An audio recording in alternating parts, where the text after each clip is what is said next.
Hello. Yes, we're live. Hi, everyone.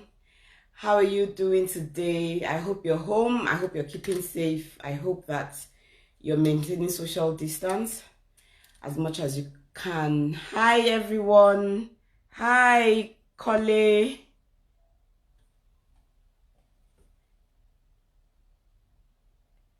Yeah, welcome to Gist with Esse.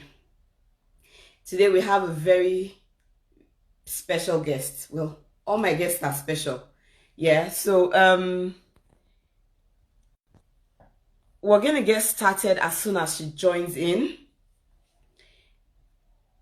It's going to be a very deep discussion today, so please, I want everyone to start dropping their questions the minute the guest comes in, because today we're talking about domestic violence. It's a very sensitive topic, and I'd like everyone to pay attention.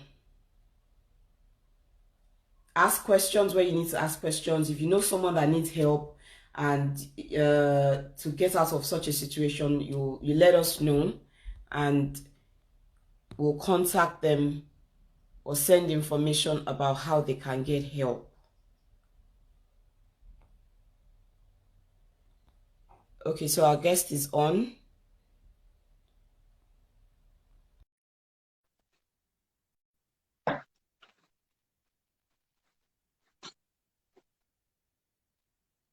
Ooh, I tried. You're looking good. My dear, I have to try now. I beg. Every time I'll be tying hair tie, like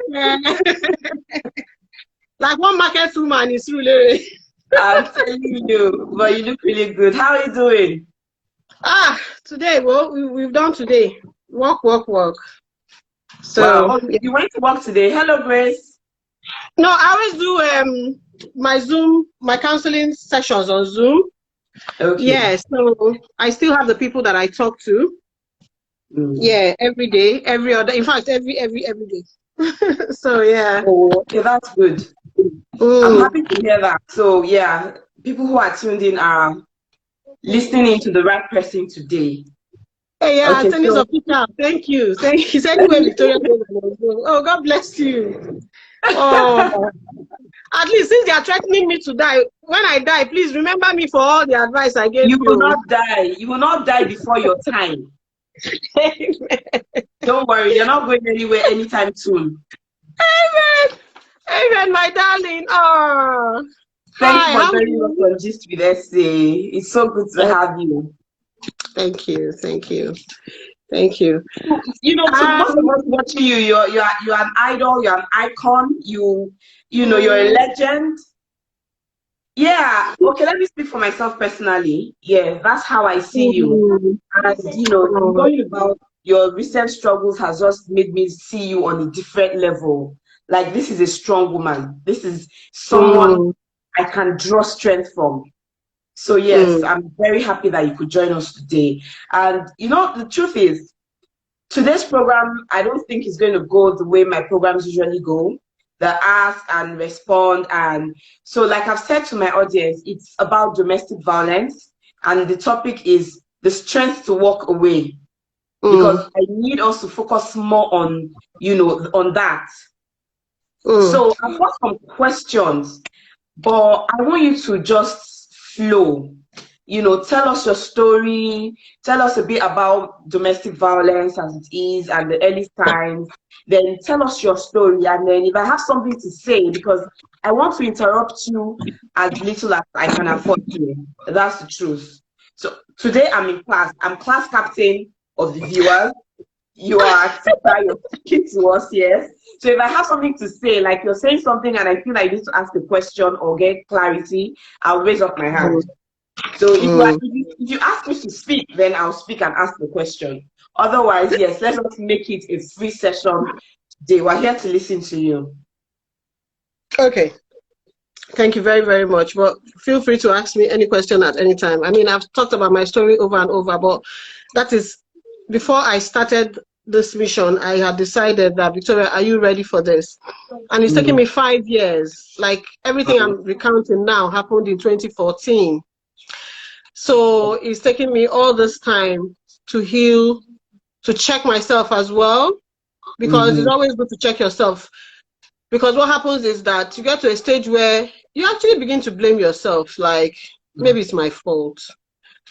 But I have checked, I have researched, I have studied, and I have just found out that a bad person is a bad person. It doesn't matter what you do. It doesn't matter how you do it. A bad person is a bad person. A lot of us go into marriage with no plan B. I was one of those people that went into marriage as no plan B. I am here for life. But then the person you're married to, is the person there for life? The person could also have a plan B. The person could also have married you to make his or herself feel good about herself. Let me share something that I haven't really shared in all my interviews, which is that the man I was married to was married before, but I did not know. I did not know because obviously I was living in Nigeria. And we met here because my father used to live in the UK. So I used to come and visit my father. We met in an award called Afro Hollywood. Then they used to have Afro. It wasn't called Nollywood. It was called Afro Hollywood. So we met in this award. It's usually organized by Mike Abiola and Auntie Golda Abiola, right? So we met in that award, and from there we got introduced through a mutual friend of his and me, one guy called Nosa. And this Nosa guy, I hold him in very high regards, right? Because I've known him from Nigeria as well. He's a lawyer in Nigeria, so I've known him from Nigeria, right? So I see him as a brother. And for him to, so two things here is, you know, when you're being introduced to somebody, do check what's behind the introduction. And do ask a lot of questions. I would say that there were so many questions that I overlooked, even though, you know, I thought about them. Now, the fact that I was dating him, coming to Nigeria, staying for a few days or a few weeks, going back to Nigeria, there was no way I could know everything about him. And the ones I would ask, whatever he tells me, if I try to inquire more, I would become a nag. Yes, I'll become a nag. And there's something he used to tell me very often: curiosity kills the cat. I'm thinking, I didn't understand that parable before. I understand it now. When I look back, I'm like, this guy. He would say, my ex would tell me there are so many things, just leave the past in the past. Please, viewers, whenever your partner tells you leave the past in the past, please don't leave the past in the past. Find out what happened in the past. Because that thing that happened in the past might just save your life. True. Yeah. So for all these years, I was dating him, going to London and coming back. There was nothing to show he's been married. He doesn't really have friends apart from this Nosa. And this Nosa never ever told me he was married. So that is basically how we started. And he was violent to his wife as well. That was actually why that marriage ended. Whoa. So the person who introduced you's marriage has also ended. Oh yes, his own marriage has also ended. He's violent to his wife as well. His wife is a midwife. Wow. So, yeah. But my ex-husband was married to, I met his ex-wife last year in an event, right? She's from Zimbabwe, lovely woman. Lovely woman. And, you know, she knows about me. I didn't know about her. And she talked. She just told me, Victoria, you're lucky. You're lucky that you came out alive. And she told me everything that happened. And in my mind, when she was telling me everything that happened, you see that parable of the broom where they say beat the first wife. First wife, yeah. It is waiting to beat the second. The only difference was I didn't even know a first wife existed. And I told her, I said, I didn't even know that you existed. I am so sorry. Right? Wow. I met my husband in 2003. We got married 2004. I had a son 2005. And then we came to Nigeria. I did the registry 2006, registry and wedding 2006. I didn't know he had a child until 2010. When I saw the girl singing, yeah, I didn't know there was nothing. From the previous marriage? Yes, from the previous marriage, yep. Wow. Yep. So I was living with a very, very manipulative person. I did not know he was married.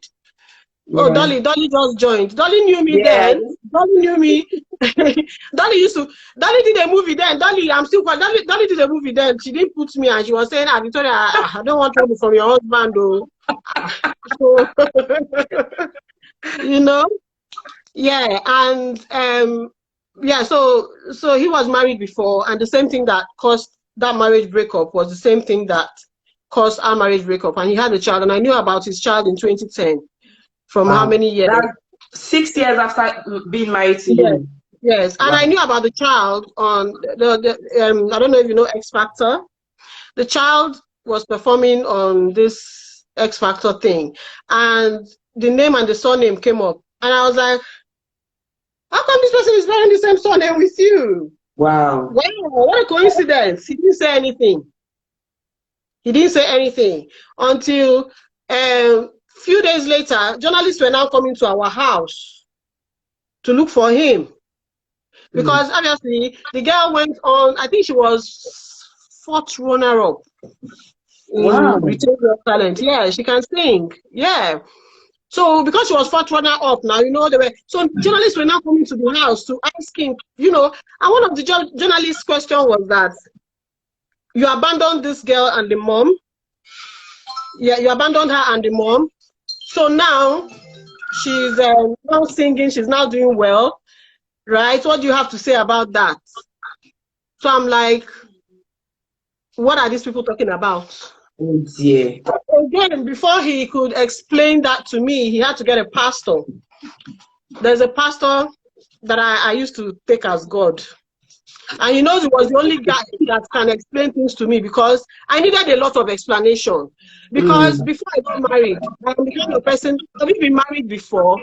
Do you have a girlfriend? I don't want trouble, no. Me, I'm an only child. Nobody to come and fight for me. I just have my mother and my father. Please, I don't want trouble. So I've always laid my cards on the table and everything. He would say no, he's never been married. He's never had, you know, when I mean married, I mean they went to church, they did a wedding in Kennington. Yes, but I never saw any wedding picture. I think and it was the same violence, but in this case, the woman was more British now. So she sued him, got what she could get and everything. So it was the bitterness of how the woman left, took everything she could, that now, I don't think he loved me, and I can say this clearly, I don't think he loved me, but he wanted to prove to her that, okay, because they were of the same age, kind of, so he wanted to prove to her, I'm going to get a finer, younger babe than you. So basically, I was just used to spite her. But I didn't know. Because after my first son came, a lot of things just changed. And it was after my first son that I became ill, really. So a lot of things changed, you know. The cancer, like, for a long time in the marriage, I was battling for my life, trying to get well. So a lot of things that were going on, I was really not aware.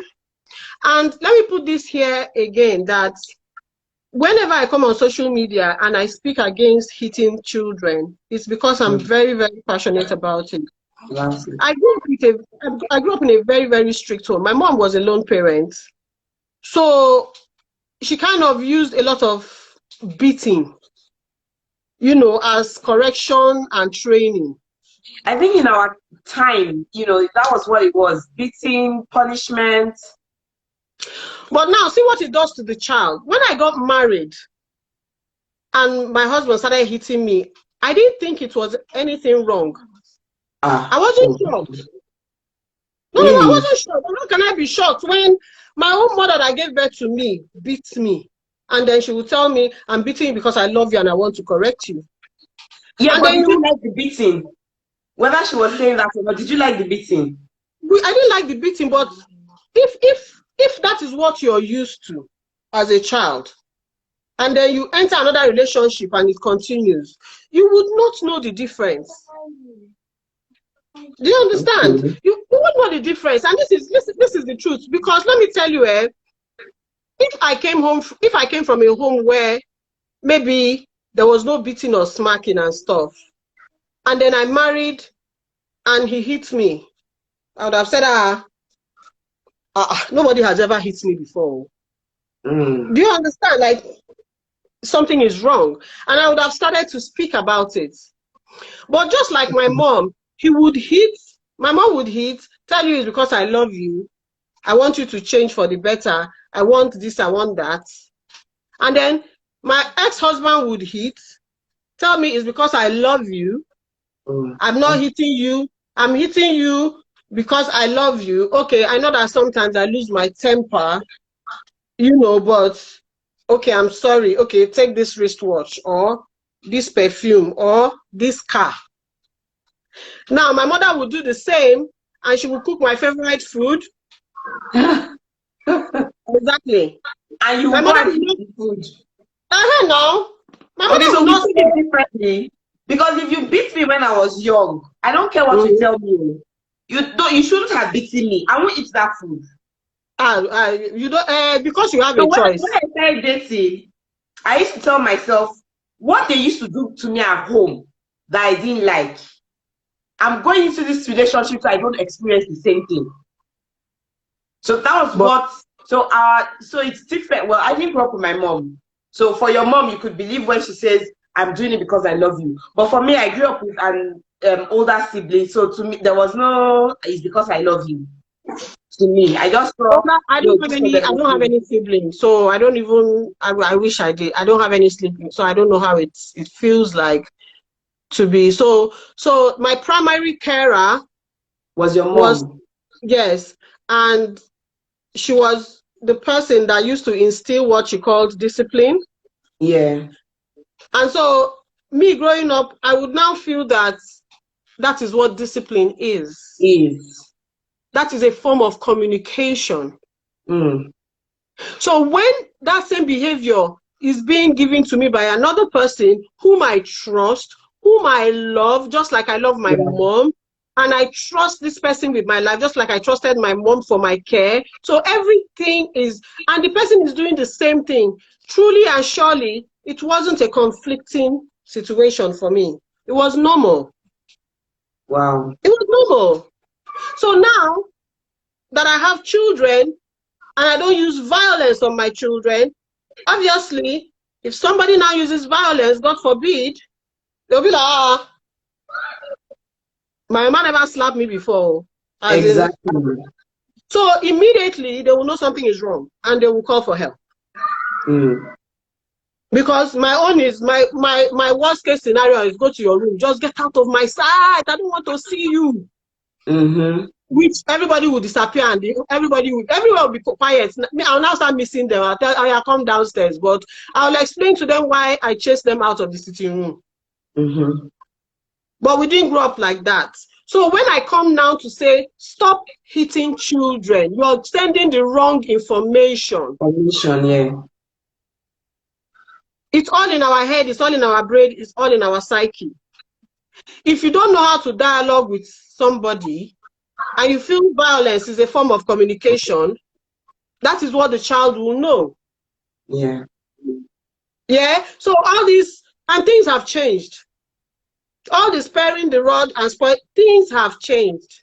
Yeah. So if you know you want somebody to communicate and you know you don't want that behavior to continue onto another person, if for instance I have a 14-year-old son and the only way I communicate with him is hitting him, please tell me why he will not hit a woman. He will, definitely. My mom hits me when I'm not doing the right thing. So when you're not doing the right thing, I'm going to hit you. Mm. But since I'm bringing up my 14-year-old as if you ever touch a woman if you ever beat a woman or even beat somebody, you are a monster. I sing it like song so that even if he goes to university and peer pressure sets in and he wants to do it, let something just say, it's only monsters that do these things, yeah. that do these things, so that his hand will just freeze. Because there are some men that when they want to do it, something will click and their hands will freeze. Yeah. And they'll walk away. Yeah, So that's the part of domestic violence that you cannot tell me you do not support domestic violence, but you support beating a child. Both of them are the same thing. Okay. Because when you teach someone how to communicate and dialogue, the person will grow up to communicate and dialogue. And the person will know that there are other ways to send a message across than hitting, punching, or kicking. Yeah. So when a child as well, below the ages of a certain age, begins to, display some behavior, like when you don't give him what he wants, he throws himself on the floor, you better stop it. How do you stop a child from doing that? That's a very valid point. But how do you stop a child from doing that without you yourself being violent? Herself on the floor. But naturally, you are abroad, you need to hold the child. Yeah, most kids do that, Yes. When they are a certain age, they just start to throw tantrums because they know they can get away with certain things. 0 to 5. 0 to 5 do that. Now, 0 to 5, please, the best thing you need to do is to restrain the child, hold the child. Okay. Because in this country, if that child wounds under your care, you'll be held responsible. So let that one kick in first, that you need to stop this child from doing that. So, and if you start to stop it on time, the child will stop. Okay. The child will stop. And know that, okay, there are other ways that you need to show your anger. Not by hurting yourself. Because which normal person would hit him or his or herself on the floor? Except the person has mental health issues that may be self-harming, which is an older one, where you cut yourself because you're feeling sad. Yeah, you see, this is where it starts.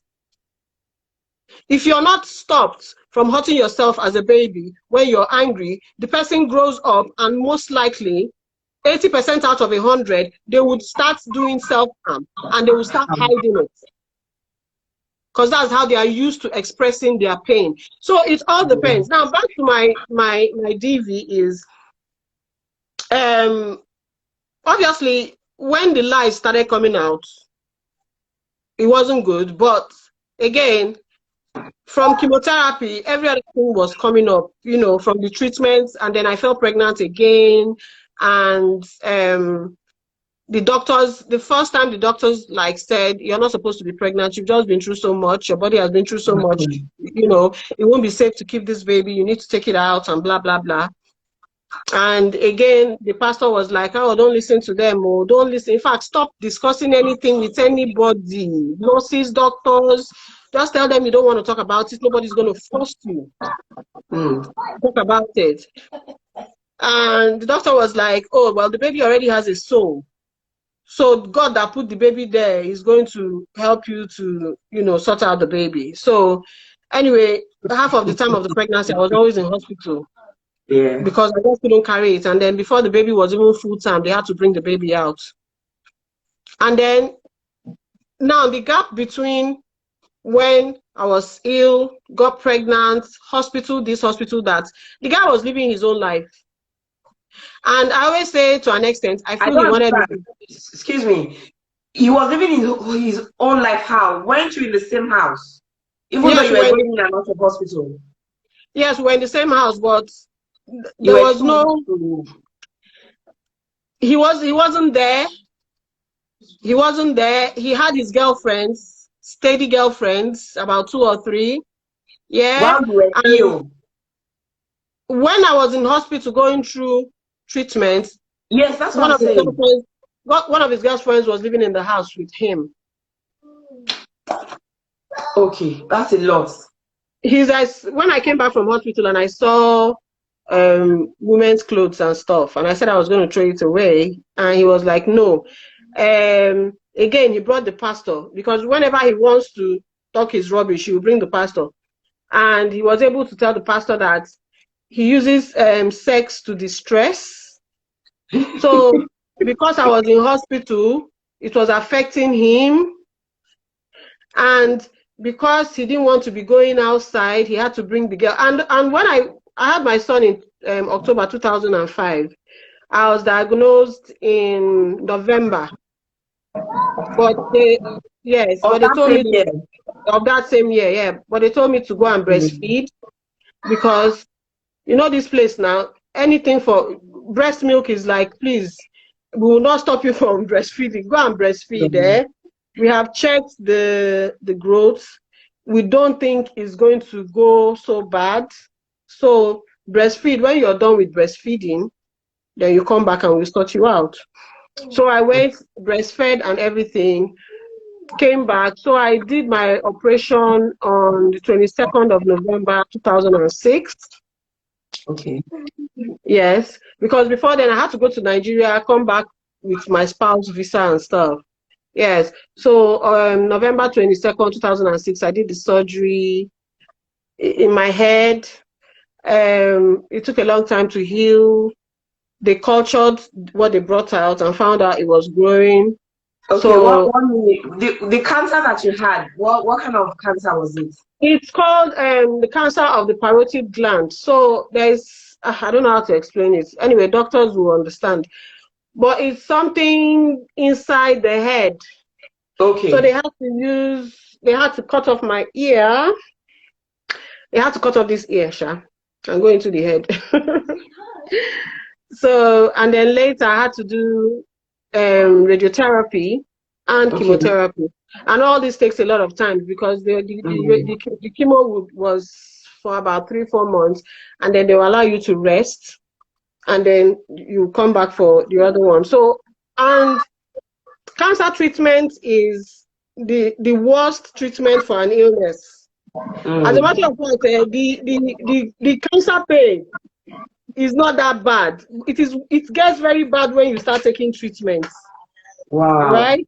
Yes, because you lose your taste, you don't have energy, your hair is you don't feel good, you can't eat. I for one, I couldn't eat. I was having protein shakes, and even the protein shakes, they had to open my navel and use a tube because they were Okay. using my nose before, and it started affecting my breathing. So they removed it from my nose, they put it in my tummy.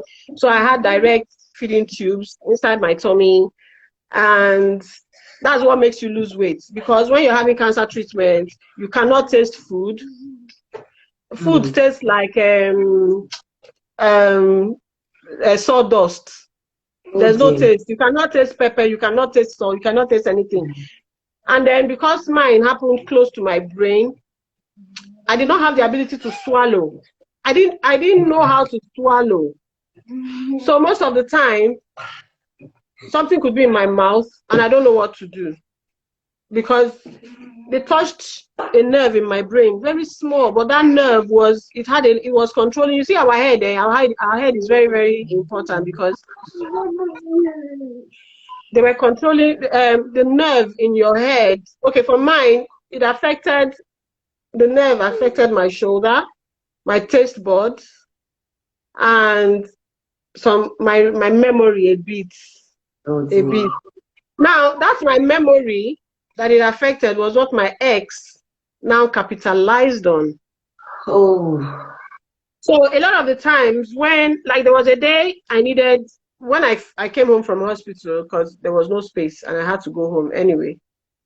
I was in oncology ward, and there's also old people, they so they would look at me and say, you know what, sometimes it's better for you to heal at home.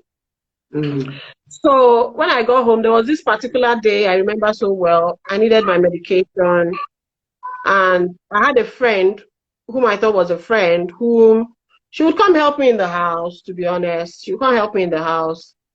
So that particular time, I wanted my medication late in the night. So I was hearing some noises. There's a way our room is.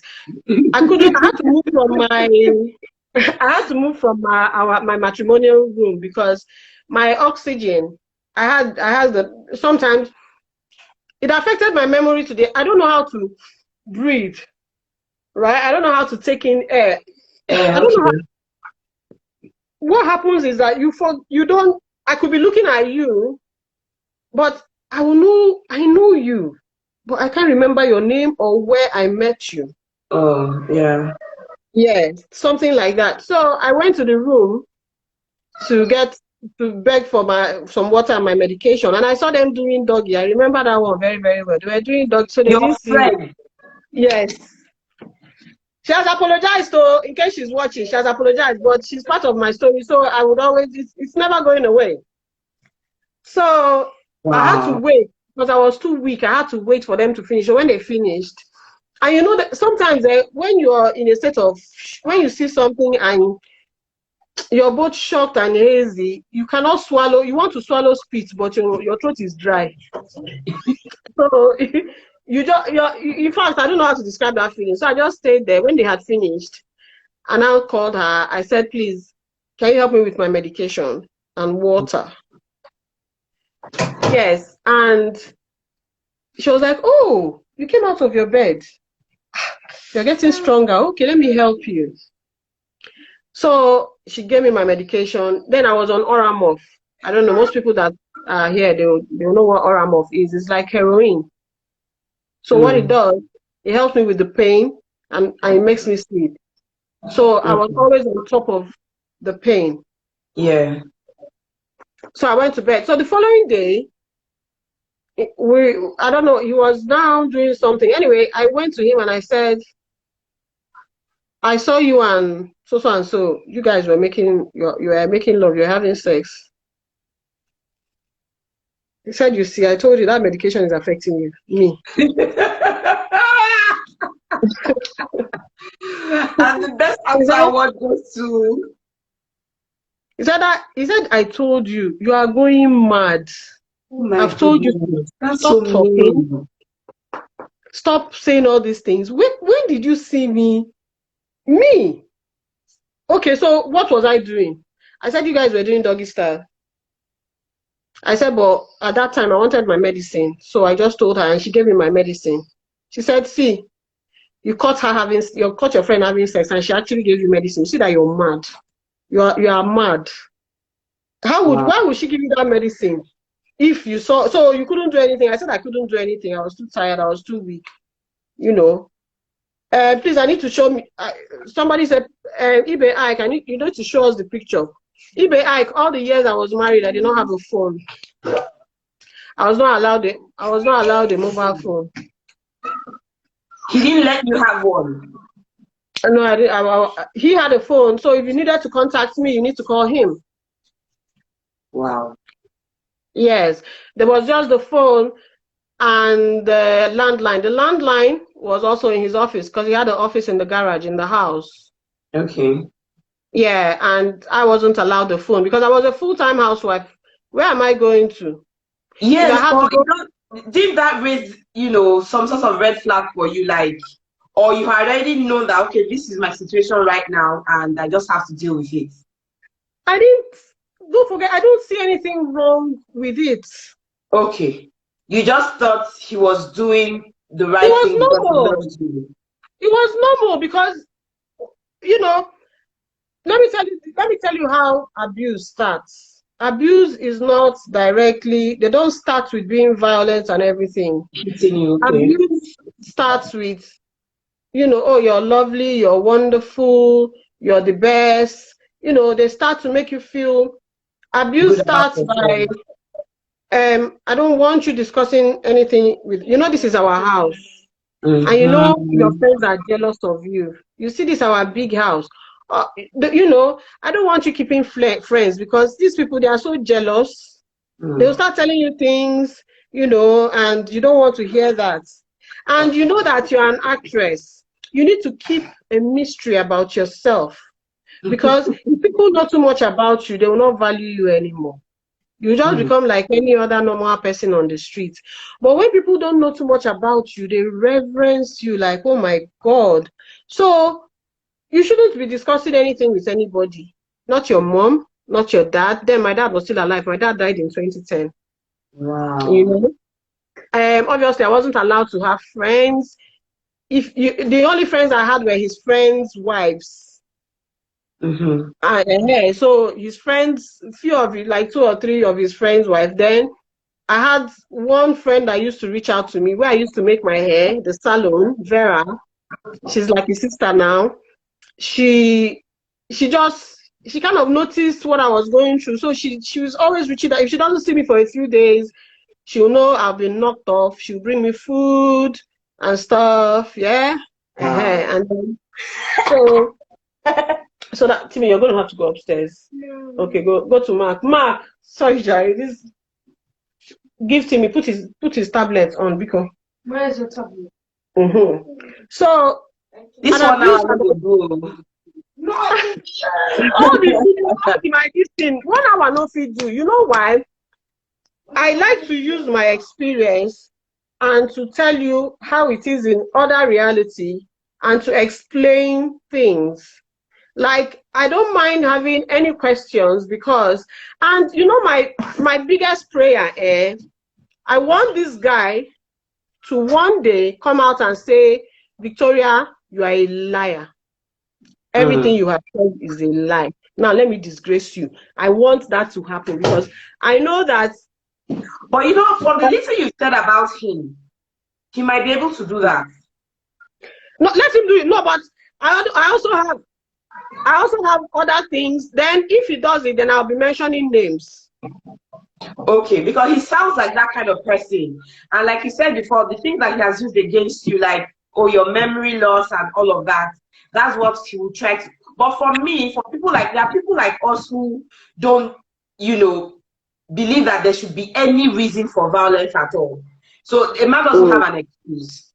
So whether you lost your memory or you, whatever it is that he wants to say that, you were that made him hit you, it's not an excuse. You get what I mean? You may try. Okay, Timmy, I'll go to the other room. Go to the dining. How old is he? 7. That one is my handbag. He has to be beside mommy. Insist that everybody don't go to their room. Arrange themselves. This one must stay here. Anyway. So the typical abuser does not start being abusive. He is a systematic abuse of, first of all, making you trust them. Yeah. You have to be in that level of, no matter what happens, I will take care of you. Don't go to school. What are you going to school for? There were so many times when I came to this country, university was about 1,500. School fees, 2004. And then you say, but you're sick. But you're sick. And then when I'm recovering, your memory is still bad. You cannot cope. Okay, even when I say, let me start from college, let me go and do A-level, even though I've done university in Nigeria. No, now you can't do A-level, you are too much. Okay, instead do a master's. I say, hey, do a master's. I want to start from college. All this while, I didn't even know that, number one, you can take a loan. Number two. But then again, all this while, he was using my name for his business. He was using my name to run a business. So I was a director of his company. Okay. Yeah. So there's no way, now when I add 2 and 2 together, there's no way I can be a director of the company that deals in properties in thousands to now go and take loan. Oh. You see, he would have exposed a lot of things because first of all, they would have come for me. Because there's a unique system to, track everything. So there's no way I'm a director in a company that owns lots of properties. Then I'm going to take loan of maybe 600 or 700 pounds to now go to college. It doesn't sound well. Sense. Yeah, true. It doesn't make sense. So he had to avoid all those things. So for years I couldn't go to school. When I say that even to listen to the news, I'm not allowed to listen to the news because he will say there's so much negativity in the news. Every time there's war, suicide attacks, suicide bombers and everything is very depressing. Please stop listening to the news. In terms of having friends, your friends are jealous of you. You see, you're living in this big mansion, this 4-bedroom big house. Your friends, their husbands are nothing. To the extent there was a girl I met. This one I'll mention her name because she's my friend, Florence. She's a mental health nurse. So I remember when I had a baby one time, although I used to tell her as well. The thing is, I used to talk to a lot of people, but they wouldn't know how to help me because how do you help a married woman? What do you tell her? Do you tell her to leave? You can't. I know. So this particular day, I had a baby, and she and her husband came to see me and the baby. And my ex just came in, looked at them. Then he just called me aside and said, who is the husband? What does he do? I said, but what's that all about? He said, yes, I need to know before I come and waste my time to sit down with them. I said, I don't the baby. He came to visit me. He said, please, I beg, and left. So my friend was now embarrassed that, is it because I brought my husband? I said, no. You have to bring your husband to come and greet baby now and stuff like that. It was later I told her that, if you're not a doctor or a lawyer or in that category, you look down on people a lot. So the abuse was very, very systematic. It didn't start overnight. It started when I started asking too many questions. I started wanting to know too many things. Curiosity will kill the cat, and most times I'll be beaten up for asking too many questions, and I'll be told, well, I told you not to ask me so many questions. Let the past remain in the past. And one other big issue I had was the issue of shame. I felt as an actress, you're already judged as an actress. You're already, actresses don't stay with one man, they want to fuck around, they want to mess about. So that thing is already there. And for me to now come out and say, this marriage, something ain't right, I couldn't because, I just couldn't because of the shame, which is why I'm even speaking out now to say, you know what, you don't need to, focus on the shame and you just die, because to be honest, if I had actually died, you would have just said, oh, maybe the cancer came back or something like that. Nobody will really know what. I know, right? Yeah. And nobody would have really known the cause. And I remember when I even reported him to another pastor, because when I noticed that the pastor of Goshen Light Church was acting up, I reported him to another pastor. Goshen Light Church. Yes. You come and meet me.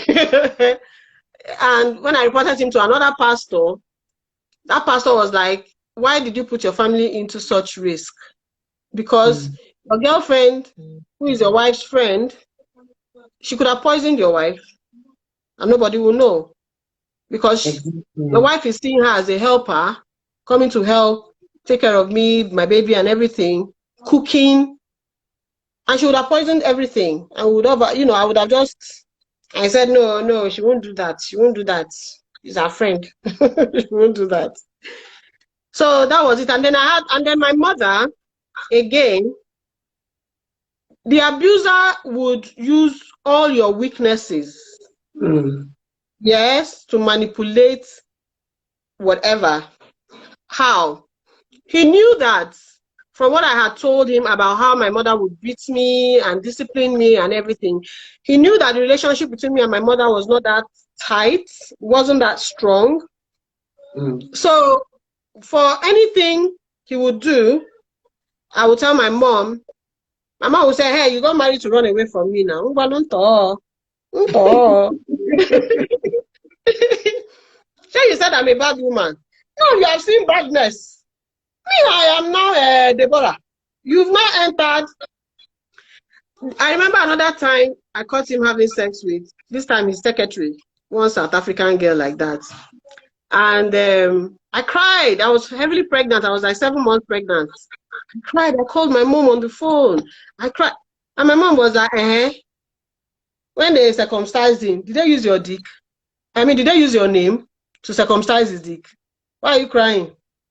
Okay, did he bring the woman on your bed? No. So, so because he's married, he should not go and enjoy himself, okay. Wow. Well, you want to marry, Abby? Marry now. He's not married. So when I look up and I look down and I see that mother is not even supportive. Are you still close to your mom? We're not close, but I just have to be I just have to take care of her like every daughter should. And I'm doing that because of my children. Because I feel it's a circle. So I need to break that circle. Yeah. And my studying psychology has also helped me a lot to understand that maybe she was just stressed from being a single parent. Parents, yeah. And maybe that's what she grew up, knowing as well. Knowing as well. As the norm, yes. Yes. And maybe, and to be honest, also psychology has taught me it is not every woman that is maternal. It's not every woman that is good with baby, this and this. My mom is just one of those women. She's not into baby and petting. She doesn't, it irritates her. She doesn't have the time. She's a very.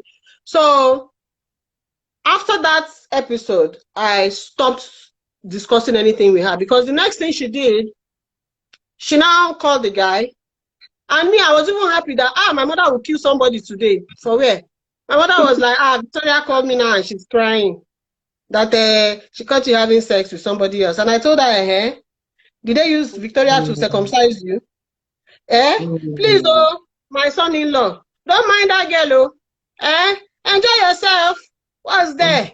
So, after all, you have to enjoy yourself now. You married her, you kept her in the house. Why is she still monitoring you? Why is she checking you? Yeah, strong woman. So because that's emotional abuse from a parent, and you're experiencing both emotional, verbal, and physical from the man that you're with. It takes a lot. Till I mean, I stopped talking to my mother last year because she called me up sometime last year. I talked to her now. One of my uncles has begged and begged.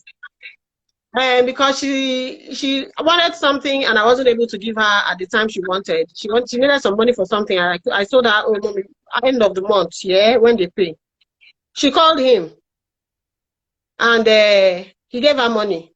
So she said, I called you and you didn't. I called my son-in-law. I said, which son-in-law?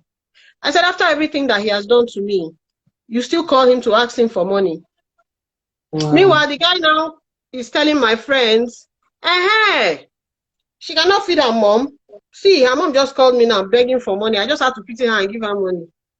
If she wants to be I'm so against people calling their person's spouse to ask for anything. Go through your person.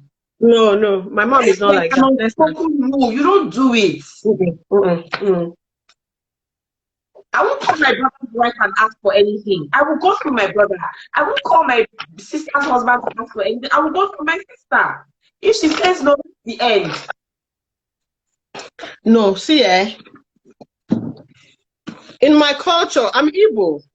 Yeah. In Igbo culture, a man marrying a woman is like marrying a family. They will tell you. Okay. And a lot of times, if the man is manipulative and smart, he will now start controlling your family against you. Oh dear. So he will do things to you that even when you run back home, they will send you back. Because it's a bit like, your father is about to go and do operation in India.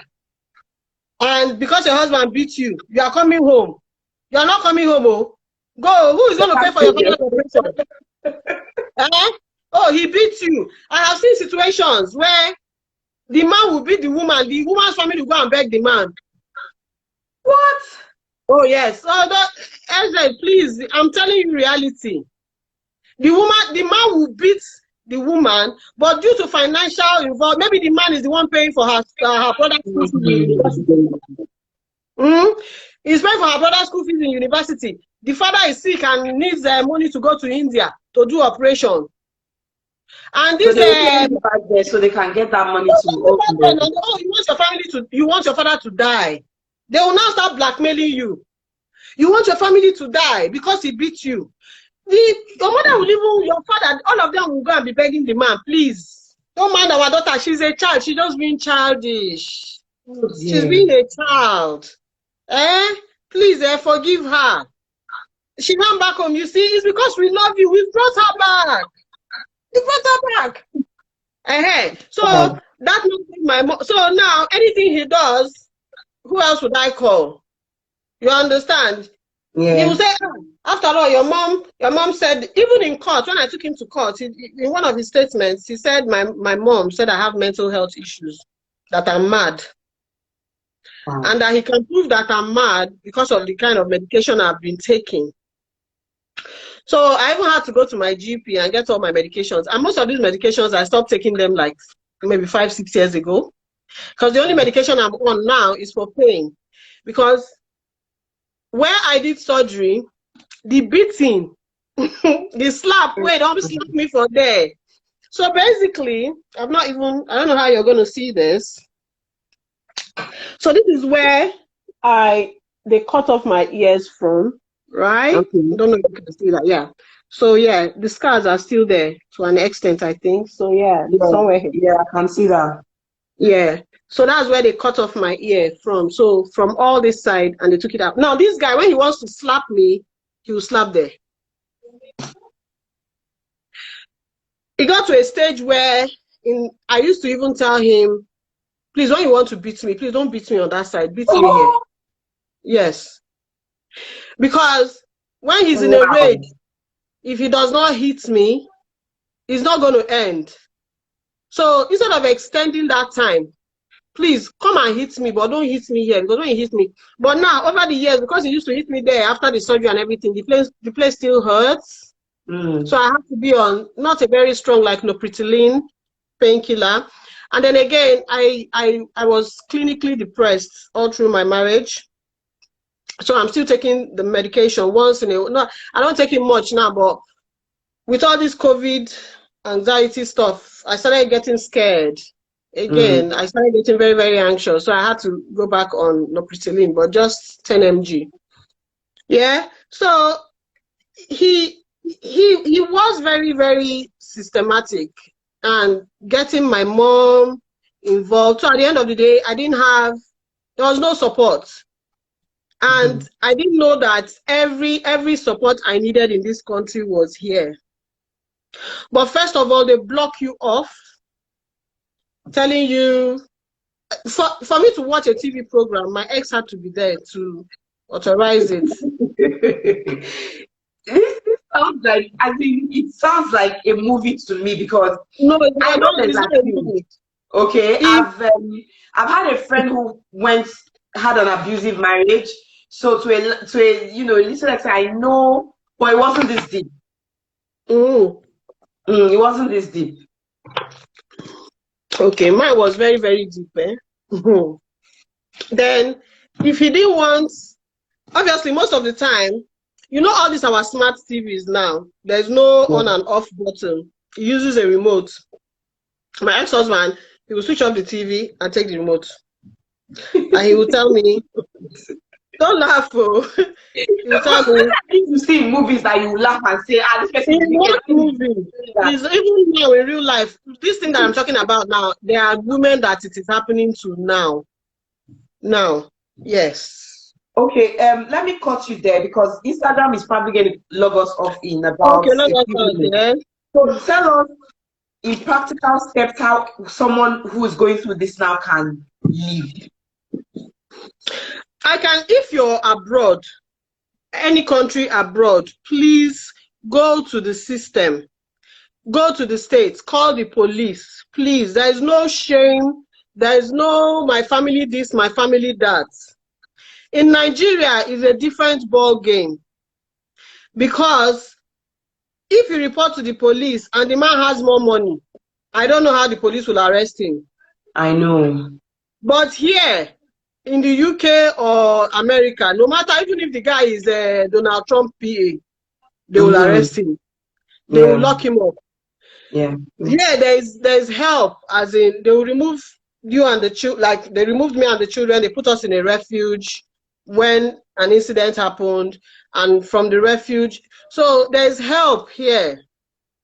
And here you have support workers that will help you. I went back to school, it was from refuge to uni, because the support worker was, okay, what do you want to do with your life now? Somebody said, which tribe is he from? He's from Urobo, he's from Warri. Afisere. Hey, only Uncle Man, why? Why? But why? See, No, these Diana. people Diana is not Igbo. He's Igbo. now. Yeah, worry. He's from Warri. He's from Afisere. Yes. Ah, He's a brother to a popular musician. The only reason I'm not calling his name is for, because I we're in already know. court. Don't worry, I So already know the answer. you Me, I've already done know your the mistake, so I don't have to. So yes. But So yes.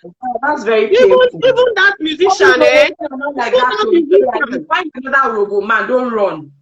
me, Tell him like that God forbid. you check him Even out. that No, musician, no. I will remain single. God forbid. Mm. Listen, every tribe has abusers. It's not just robo men, No, please. no. Mm. They are Mm. good robo men. In No. fact, my younger brother is here. He's the best robo man ever, and they are still more like him. They Get that? lie. I no agree. Oh, I no agree. It's a lie. Just see the way you spoil robo men for us now. No. This is brother that is a musician. A popular musician. I called him, I got him involved. Initially, he was like, this is bad. This is wrong. I'm going to talk to him. I'm going to talk to him. Then all of a sudden, this person stopped talking to me. Okay. Then I now found out, because when there was an issue with Company House, because he used to use my name to do business, and I went to Company House, and I now found out that he made his brother a shareholder in the company. Okay. I now said, oh, really? So that's why this person stopped talking to me. Because I got the whole family involved. I didn't hide. Pastors, aunties, family, all the people, because his parents are dead. And they keep Both telling you to stay and bear, and it will get better. it will Isn't get it? better. The pastors will tell you to endure and focus on God. That it is only God that can change him. This same pastor of Goshen Light Church, one day the pastor asked me, Victoria, if he was dead, wouldn't you look after your children? I have tried my best. He doesn't want to do anything. He doesn't want to support you financially. He doesn't want to. Victoria, please, if this man was dead, wouldn't you look after your children? So just take it. Wow. So sometimes when I want to get upset that, oh my God, he's having parties, he's buying cars for his girlfriend, I just remember, you know what? He's dead. He's dead. True. And when I remember it like that, it doesn't hurt. It's just that when I see him in court, some kind of anger, wants to start, but You're better. Somebody said, imagine us, na passport carry her go. Now, let me tell you, my father is British. You see, a lot of people, there are so many things they do not understand. My father is a very British. sensitive thing to say, though. And my father... Even if that passport carry you go, is that enough reason for a man to treat you like that? No, that's what somebody is saying. Now, let me tell you that it was my father that gave me my papers, not my husband. Okay. Thank you for because my first reason of coming to the UK in the first place was to look for my dad, because of the kind of mother I had. So when I started acting and I started making money, I now said, okay, let me look for my father. Yeah, my father, Mazi Godfrey Okori Inyama, he used to live in Turnpike Lane in North London. So when I come to North London, I will go there. I used to have another, his son, my stepbrother, that used to live in Shooters Hill. So when I come to London, I either stay in Shooters Hill or I go to Turnpike Lane. It was, I think, on my third travel to the UK that I met my husband. By then, me and my father, we had already started going for immigration, because all these years, right? All these years, he's been wanting to take me from my mom, but there are these stupid rules in Nigeria that, oh, she's a daughter, you cannot take her until she's 18. Then after that, there was always something. The time we're gonna get logged off in 23 seconds. What do we do? We need to do this again. We'll come back because I know that maybe I need to just, I know that okay, let's log off, come back and round up. Yeah? Okay. Okay, all All right. right. Let me do that. Yeah, because 4 seconds.